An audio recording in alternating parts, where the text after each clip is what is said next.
नमस्कार, आप देख रहे हैं गुलिस्तान न्यूज। मैं हूं आपके साथ सोनिका सिंह।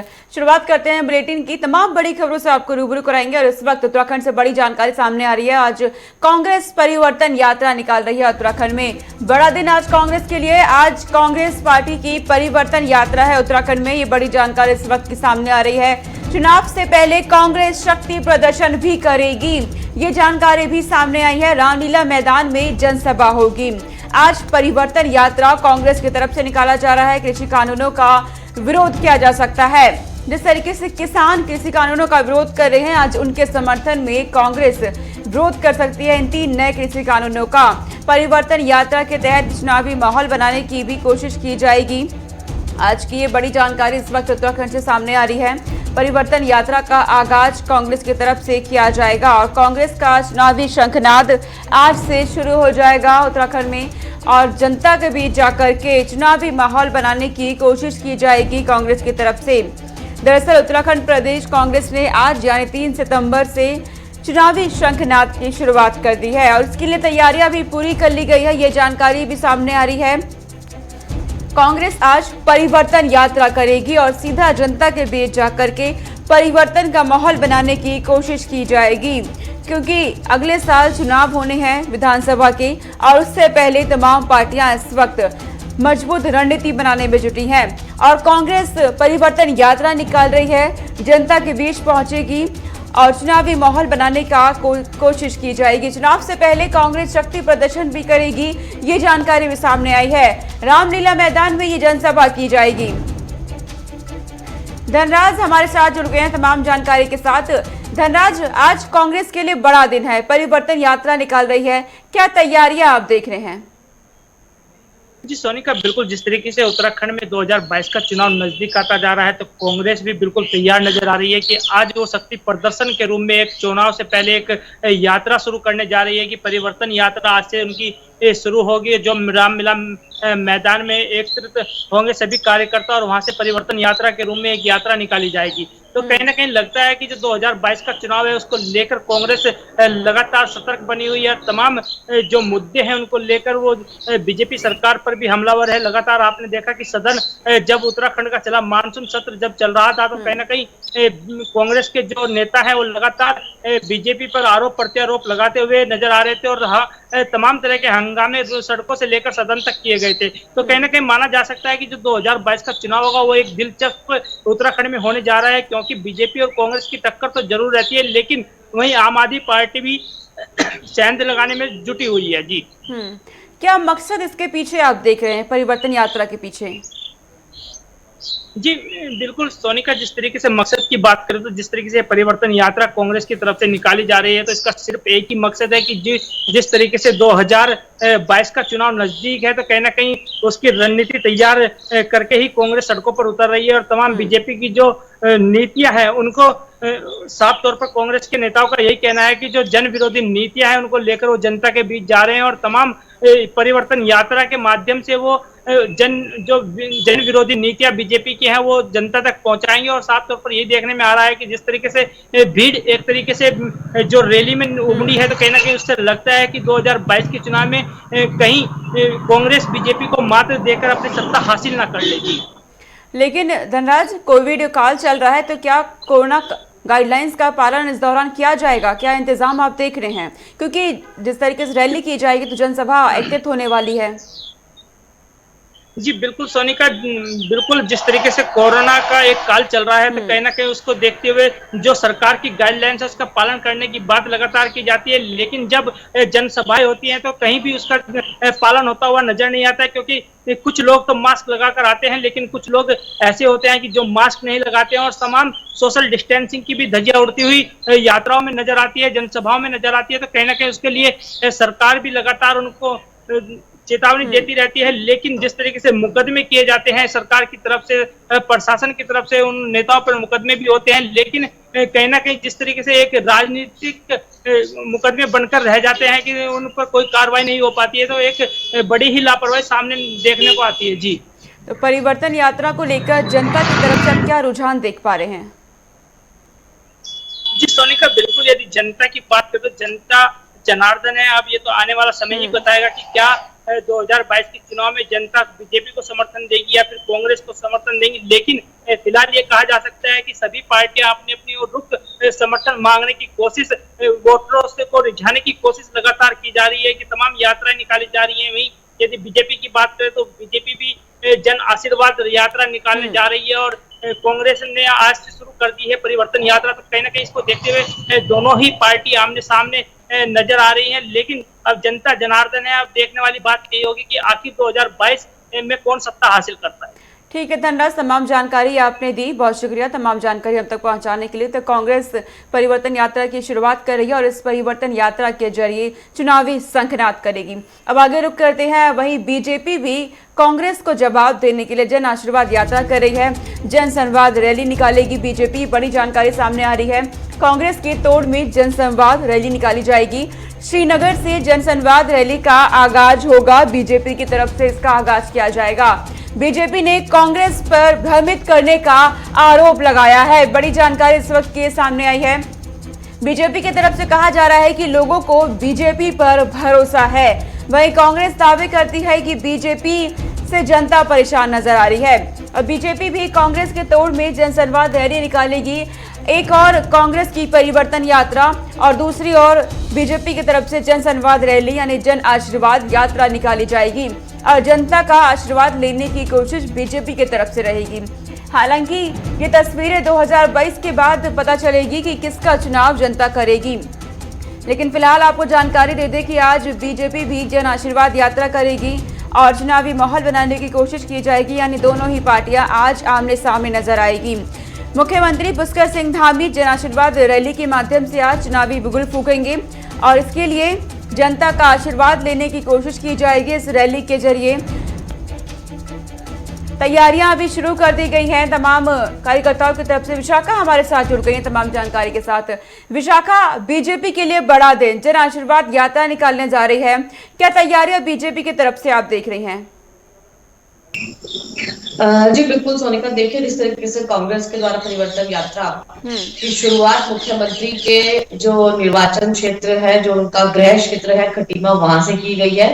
ठीक इसी तरीके से जो भारतीय जनता पार्टी है, उन्होंने जो जनसंवाद यात्रा है अपनी जो निकाली जाएगी, उसकी शुरुआत जो कांग्रेस के प्रदेश अध्यक्ष है गणेश गोदियाल, उनके गृह क्षेत्र, उनका जो निर्वाचन क्षेत्र है श्रीनगर, वहां से की है। और जिस तरीके से विपक्ष पर पूरी तरीके से हमला करने की सत्ता पक्ष की और भारतीय जनता पार्टी की इस यात्रा के द्वारा पूरी कोशिश है और इसीलिए यह रणनीति बनाई गई है और तमाम चीजें इस यात्रा के द्वारा की जाएंगी। जो योजनाएं धरातल पर राज्य सरकार के द्वारा लागू की गई हैं पिछले 4 से 5 सालों में, वो जनता तक पहुंचाने का काम किया जाएगा। और जिन योजनाओं को सत्ता में आने के बाद भारतीय जनता पार्टी लेकर आ रही है, जिन प्रस्तावों पर अभी अमल होना बाकी है, उन प्रस्तावों को भी भारतीय जनता पार्टी इस जनसंवाद यात्रा के द्वारा लोगों तक पहुंचाने का, उत्तराखंड की जनता तक पहुंचाने का पूरा कार्य करेगी। और जाहिर तौर पर एक तरीके से उत्तराखंड में दोनों जो दिग्गज पार्टियां हैं, कांग्रेस और भारतीय जनता पार्टी,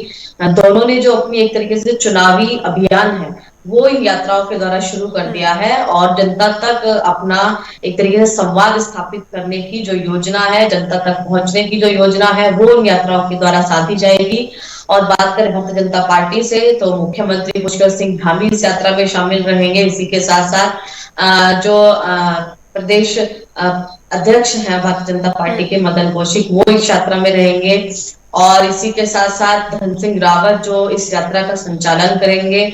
और जाहिर तौर पर तमाम जो दिग्गज हैं भारतीय जनता पार्टी के, वो इस यात्रा के जरिए तमाम जो वोटर्स हैं और जो जिले हैं, ग्रामीण स्तरों तक पहुंचकर, तमाम विधानसभाओं में पहुंचकर इस यात्रा के जरिए एक तरीके से चुनाव की शुरुआत है वो भारतीय जनता पार्टी के द्वारा कर दी जाएगी।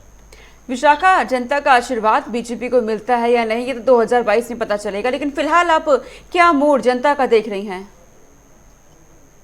जी बिल्कुल सोनिका, देखिए कुछ जो चीजें हैं वो भारतीय जनता पार्टी के पक्ष में जाती हुई नहीं दिखती। जिस तरीके से भारतीय जनता पार्टी के द्वारा कई मुख्यमंत्री बदले गए हैं पिछले कुछ दिनों में, हालांकि जो फिलहाल नए मुख्यमंत्री हैं और इससे पहले जो तीरथ सिंह रावत मुख्यमंत्री थे, दोनों ही मुख्यमंत्रियों ने कम समय में जनता में अपनी धाक जमाई है, अच्छे कार्य किए हैं और इतने कम समय में कई महत्वपूर्ण जो योजनाएं हैं वो केंद्र से लेकर राज्य सरकारों तक पास करवाई है। और लेकिन अगर हम बात करते हैं तो जिस तरीके से कहीं ना कहीं जो यह संदेश जनता के बीच गया है कि भारतीय जनता पार्टी के द्वारा जो सत्ता है उसको संभालने के लिए 3 से 4 सीएमओ की जो बदलने की आवश्यकता है वो पड़ी। इसी के साथ साथ जो मुद्दा जहां पर जनता भारतीय जनता पार्टी से नाराज हो सकती है वो यह है कि बेरोजगारी और महंगाई, ये 2 मुद्दे ऐसे हैं। बेरोजगारी लंबे समय से उत्तराखंड में तमाम भर्तियों को लेकर जो युवा वर्ग है उसमें खासतौर पर भारतीय जनता पार्टी के प्रति या फिर कहिए राज्य सरकार के प्रति कहीं ना कहीं जो गुस्सा है वो देखा गया है। तो ये कुछ ऐसे मुद्दे हैं जहां से कुछ जो वोटर्स हैं या फिर कुछ जो जनता है वो भारतीय जनता पार्टी के फेवर में हो सकता है इन मुद्दों पर ना जाए। और लेकिन जिस तरीके से फिलहाल मुख्यमंत्री कार्य कर रहे हैं और कांग्रेस भी लगातार एकजुट होती हुई दिखाई दे रही है, तो कहीं ना कहीं हो सकता है कि आने वाले समय में भारतीय जनता पार्टी फिर से सत्ता में काबिज हो। लेकिन यह 2022 के विधानसभा में ही पता चलेगा कि आखिर किस पार्टी को सत्ता मिलेगी और किसको नहीं मिलेगी। और जाहिर तौर पर जनता के रुख का अंदाजा केवल मुद्दों के हिसाब से और हम केवल उनको जस्टिफाई हम नहीं कर सकते। जिस तरीके से तमाम मुद्दे हैं उसको लेकर हम यह कह सकते हैं कि हाँ हो सकता है इस वर्ग का वोट इस पार्टी को ना मिले, इस वर्ग का वोट इस पार्टी को मिले। विशाखा, कोविड काल चल रहा है तो ऐसे में कोविड गाइडलाइंस को लेकर क्या पालन करता हुआ नजर आ रहा है, क्योंकि रैली निकाली जा रही है, तो ऐसे में कितनी व्यवस्थाएं की गई हैं कोविड काल को देखते हुए? जी बिल्कुल सोनिका, देखिए तमाम चीजें यह सुनने में आ रही है कि जिस तरीके से 4 धाम यात्रा को रोक दिया गया कोरोना काल के चलते और विपक्ष भी इस बात पर कांग्रेस इस बात पर निशाना नहीं साध सकता है क्योंकि दोनों ही पार्टियां लगातार चुनावी जो एक तरीके से यात्राएं हैं वो आयोजित कर रही हैं। तो कहीं ना कहीं आम आदमी यह कह रहा है कि जब 4 धाम यात्रा को रोका गया, राज्य में तमाम राजनीति के तहत जो भी धार्मिक यात्राएं थी उनको रोका गया, तो आखिरकार जो चुनावी यात्राएं हैं वो कैसे संभव हो रही हैं। और यह देखने वाली बात होगी कि इन चुनावी यात्राओं में से क्या तस्वीरें निकलकर सामने आती है, कितना कोरोना नियमों का पालन किया जाता है और क्या हालात तमाम पार्टियों के जो नेता हैं उनके द्वारा संभाले जाते हैं। ठीक है विशाखा, तमाम जानकारी आपने दी, बहुत शुक्रिया तमाम जानकारी पहुंचाने के लिए। तो बीजेपी की तरफ से भी चुनावी बिगुल फूंक दिया गया है जन आशीर्वाद यात्रा के जरिए। आगे रुक करते हैं, एक और बड़ी जानकारी सामने आ रही है। उत्तराखंड के पिथौरागढ़ में भूस्खलन हुआ है। बड़ी जानकारी इस वक्त की, पिथौरागढ़ जिले में एक बार फिर से भूस्खलन हुआ। इस वक्त की बड़ी जानकारी, जमीन के ऊपरी हिस्से में दरारें पड़ गई है भूस्खलन के बाद और आधा दर्जन मकान भी इसकी चपेट में आ गए हैं। तकरीबन आधा दर्जन मकान चपेट में आ गए हैं भूस्खलन के। ग्रामीणों में इस वक्त डर का माहौल देखा जा रहा है। जिस तरीके से भूस्खलन देखा गया पिथौरागढ़ में, उसके बाद ग्रामीण डरे हुए नजर आ रहे हैं और जमीन के ऊपरी हिस्से में दरारें भी पड़ गई हैं, जिसके बाद तकरीबन आधा दर्जन मकान इसकी चपेट में आ गए हैं। घर तबाह हो गए हैं और स्थानीय लोगों को बेहद परेशानी हो रही है। हालांकि सीएम पुष्कर सिंह धामी लगातार जायजा ले रहे हैं और अधिकारियों को निर्देश दिए गए हैं कि इन इलाकों पर खासकर हर संभव मदद पहुंचाई जाए। स्थानीय लोगों से बातचीत भी की जा रही है अधिकारियों की तरफ से, लेकिन फिलहाल ये जानकारी सामने आ रही है कि उत्तराखंड में जिस तरीके से मौसम लगातार बदल रहा है और अब पिथौरागढ़ में भूस्खलन हुआ है। इससे पहले पिथौरागढ़ में बादल फटने से कई लोगों की मौत हो गई थी और कई लोग मलबे में फंस गए थे और अब पिथौरागढ़ में ही जानकारी सामने आ रही है। लेकिन इसी बीच एक और बड़ी जानकारी, 6 सितंबर तक देवभूमि में बादल बरसेंगे। देहरादून, पौड़ी, नैनीताल, चंपावत में भारी बारिश की संभावना जताई गई है। बड़ी जानकारी इस वक्त के सामने आ रही है। उत्तराखंड में भारी बारिश का येलो अलर्ट भी जारी किया गया है मौसम विभाग की तरफ से। मौसम विभाग ने अलर्ट जारी किया है और लोगों से अपील भी की जा रही है कि घरों से बेवजह बाहर ना निकले और सावधान रहे। संचित हमारे साथ जुड़ गए हैं तमाम जानकारी के साथ। संचित, पिथौरागढ़ से जानकारी सामने आ रही है कि भूस्खलन हुआ है। इससे पहले बादल फटने से देखा गया था किस तरीके से तबाही हुई थी। इस वक्त क्या हालात पिथौरागढ़ में? देखिए सोनिका, जो पहाड़ दरक जाते हैं उत्तराखंड के अंदर और जो पहाड़ी क्षेत्रों में जिस तरीके से पहाड़ दरकने की जो संभावनाएं रहती है, और देखिए कि लगातार जिस तरीके से बारिश पूरे उत्तराखंड के अंदर हो रही है, तो उससे कहीं ना कहीं जो पहाड़ी क्षेत्र है, चाहे वो पिथौरागढ़ और जितने भी पहाड़ी क्षेत्र है, उन क्षेत्रों में सबसे बड़ी जो दिक्कत जो पहाड़ी क्षेत्रों में रह रहे लोगों को उठाने पड़ती है और सबसे बड़ी समस्या भूस्खलन की होती है। क्योंकि पहाड़ी क्षेत्रों में जिस तरीके से जो क्षेत्रों की बात करें तो पहाड़ जिस तरीके से जब भारी बरसात पहाड़ों में होती है तो वहाँ पे जो पहाड़ दरक जाते हैं उसको लेकर के जो यातायात है जो होता है वहाँ पे रह रहे लोगों का जनजीवन प्रभावित होता है। तो ऐसी समस्या लगातार जो पहाड़ों में बनी रहती है उसका समस्याओं का निदान के लिए सरकार लगातार काम कर रही है।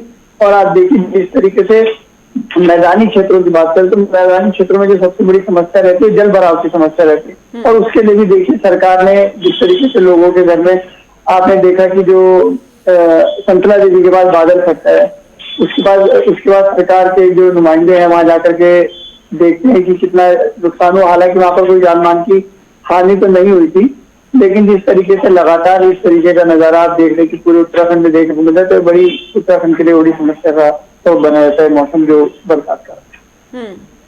संचित ये जानकारी भी दीजिएगा कि राज्य में जिस तरीके से इस वक्त कई सड़कें बंद हैं और कई राष्ट्रीय राजमार्ग भी अवरुद्ध हो गए हैं उन्हें खोलने का काम कहां तक पहुंचा है? देखिए सोनिका आपको बता दूं कि जिस तरीके से जो पहाड़ दरकने के बाद जो रोड मार्ग है और राज्य मार्ग है जो हाईवे है नेशनल हाईवे वो किसी पूरे बंद हुए उनको लगातार खोलने का काम किया जा रहा है। जिस तरीके से आप देखिए कि जो बद्रीनाथ हाईवे था वहां पर भी जो सड़क है उसको खोलने का काम किया जा रहा था। आप देखिए जो देहरादून को कनेक्ट करने वाला ऋषिकेश और देहरादून के बीच का जो पुल है वो टूट गया था उसका भी निर्माण कार्य शुरू किया जा रहा है। तो कहीं ना कहीं जिस तरीके से सरकार की तो इसमें लापरवाही जो पुल टूटने की बात कही जा रही है जो पुल जिस तरीके से आपने देखा कि पुल टूट रहे हैं इसमें तो लापरवाही सरकार की लेकिन जिस तरीके से जो पहाड़ टूट रहे कुदरती आपदा है इसका जो सरकार है समय समय पर जिस तरीके से मौसम विभाग अलर्ट जारी करता है और सरकार लोगों को एहतियात बरतने के लिए कहती है और साथ ही साथ सरकार कोशिश करती है वहां पे प्रशासन कोशिश करता है कि वहां पे लोगों को सुरक्षित स्थानों पे पहुंचाया जाए किसी भी तरीके से कोई नुकसान ना हो। लेकिन कुदरती आपदाओं के चलते कुछ न कुछ घटनाएं उत्तराखंड में लगातार होती रहती है लेकिन जिस तरीके से जो सरकार की गलती की वजह से घटना होती है उसकी जिम्मेदार सरकार। संचित भूस्खलन के बाद ग्रामीणों में इस वक्त डर का माहौल बना हुआ है तो स्थानीय लोगों के लिए आलाधिकारियों की तरफ से कितनी दुरुस्त व्यवस्थाएं आप देख रहे हैं?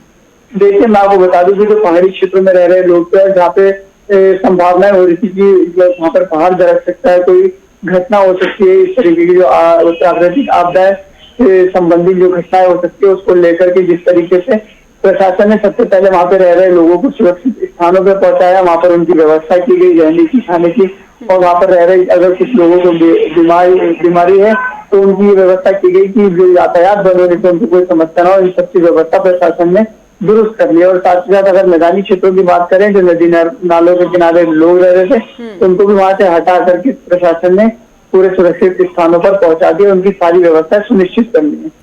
ठीक है संचित, तमाम जानकारी आपने दी। उत्तराखंड में क्या हालात है इस वक्त और मौसम विभाग क्या कुछ कह रहा है, बहुत शुक्रिया संचित तमाम जानकारी के लिए। तो उत्तराखंड से संचित जानकारी दे रहे थे कि उत्तराखंड का मौसम लगातार बदल रहा है और पिथौरागढ़ में एक बार फिर भूस्खलन हुआ है। इसके बाद ग्रामीणों में डर का माहौल बना हुआ है। हालांकि प्रशासन तमाम व्यवस्थाएं कर रहे हैं, स्थानीय लोगों तक हर संभव मदद भी पहुंचाई जा रही है। आगे रुक करते हैं, उत्तराखंड से एक और बड़ी जानकारी सामने आ रही है। उत्तराखंड में कोरोना के मामले दरअसल 33 नए मामले सामने आए हैं और एक मरीज की मौत हो गई है। अभी तक राज्य में 86 लाख लोगों को कोविड वैक्सीन लगाई गई है। ये बड़ी जानकारी सामने आ रही है। बागेश्वर और रुद्रप्रयाग में 100% टीकाकरण करा दिया गया है। स्वास्थ्य विभाग ने टीकाकरण केंद्रों की संख्या भी बढ़ा दी है, ये जानकारी भी सामने आ रही है। और उत्तराखंड में जिस तरीके से मामले एक बार फिर से बढ़ने लगे हैं, 24 घंटे के अंदर 33 नए संक्रमित और 24 घंटों में एक मरीज की मौत हो गई है।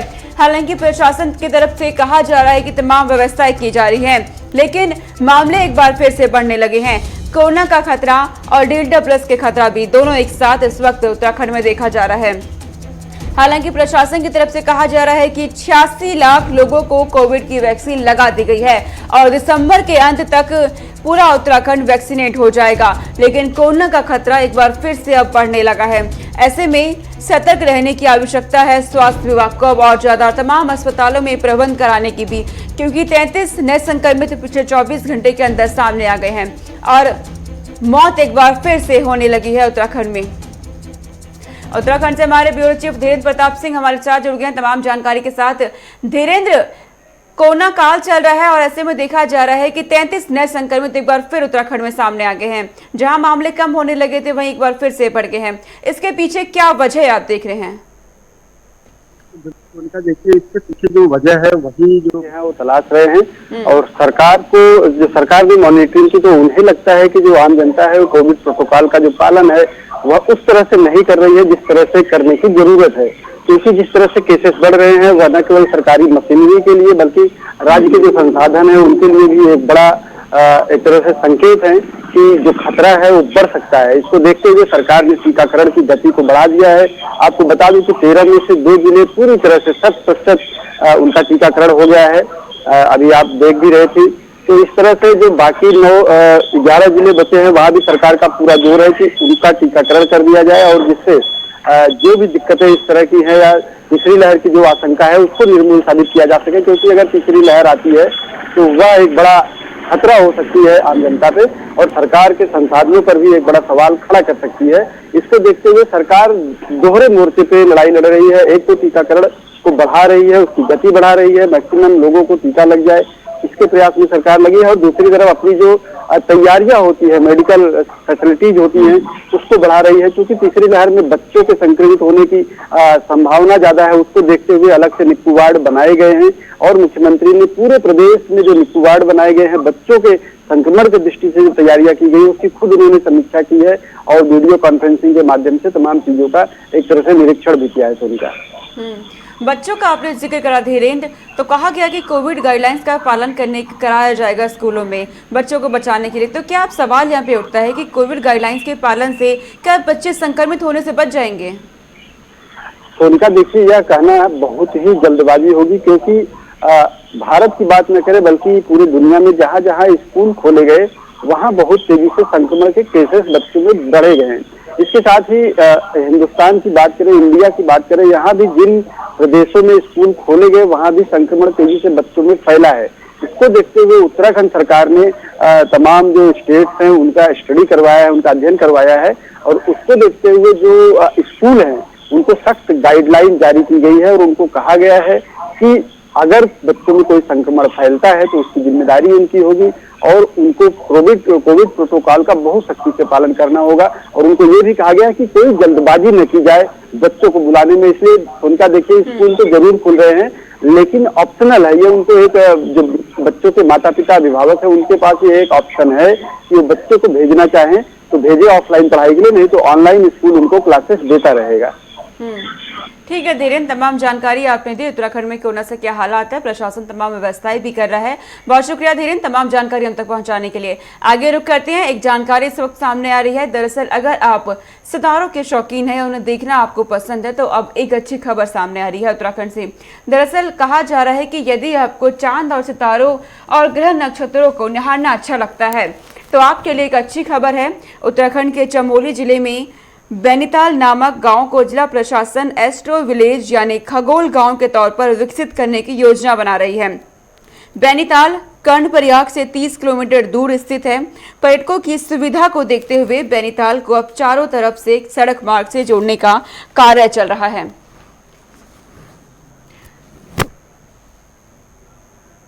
तो चलिए इस बुलेटिन में इतना ही। खबरों का सिलसिला लगातार जारी है, देखते रहिए गुलिस्तान न्यूज। नमस्कार।